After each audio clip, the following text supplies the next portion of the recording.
కోట్లు ఖర్చు పెడితే గాని కనిపెట్టలేనంత కంచెని కట్టుకున్న మీ మేధస్సుని ఈ మార్గానికి ఎందుకు ఎంచుకున్నారు? ఓ పోయిన సినిమాకి ప్రసాద్ ఐమాక్స్ కి పిల్లల్ని తీసుకెళ్తే పాప్కార్న్ కి పెప్సిల్కి 10,000 అవుతుందని భయపడి యూ బొమ్మలోనే ఆ బొమ్మను మీరు మీ పిల్లలకు చూపించారు.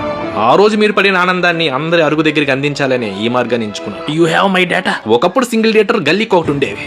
ఇప్పుడు అందులో సగం పెళ్లి మండపాల్లా మారిపోయాయి. ఫ్లెక్సీలు కట్టుకోలేని, ఫ్లెక్సిబిలిటీ లేని మల్టీప్లెక్స్ లో మాల్లో ఎన్నుంటే ఏం లాభం సార్? ఎస్కలేటర్లు, ఎలివేటర్లు ఉన్నాయని మాల్లో మెయింటెనెన్స్ లన్నీ మూవీ టికెట్ల మీద పడితే మధ్య తరగతి కుటుంబ మెయింటెనెన్స్ ఏం కావాలి సార్? మీరు చేస్తుంది సాయం అని, సమాజ సేవని సమర్థించుకుంటున్నారా? ఒక ప్రేమికుడికి భయం తన ప్రేయస్ అంటే సమోసాతో సరిపెట్టుకోకుండా ఎక్కడ పాప్కార్న్ పెప్సీ కాంబో అడుగుతుందేమో అని. నలుగురు పిల్లలున్న తండ్రికి భయం నాచోస్ అంటే లేస్ ప్యాకెట్ తో పిల్లలు కూర్చోకుండా ఎక్కడ నాచోస్ అని నాంచుతారేమో అని. లీటర్ వాటర్ 50 రూపాయలు, పావు లీటర్ పెప్సీ 180 రూపాయలు. పోనీ ఐనాక్స్ ఐమాక్స్ లో ఇంటర్వెల్ నుంచి తప్పించుకుని సింగిల్ థియేటర్ లో సమోసాతో సర్దుకుందామంటే అక్కడ టికెట్లు కూడా 300-400 పెడితే ఎలా సార్? ఇలాంటి కారణాల క్రైమ్ లో నుంచి పుట్టుకొచ్చింది ఈ పైరసీ.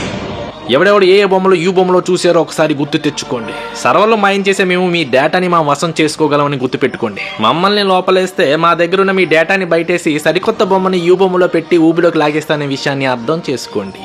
నేను చేసింది నేరమే కావచ్చు, ఆ నేరానికి మీరు కూడా నేడని మర్చిపోకండి.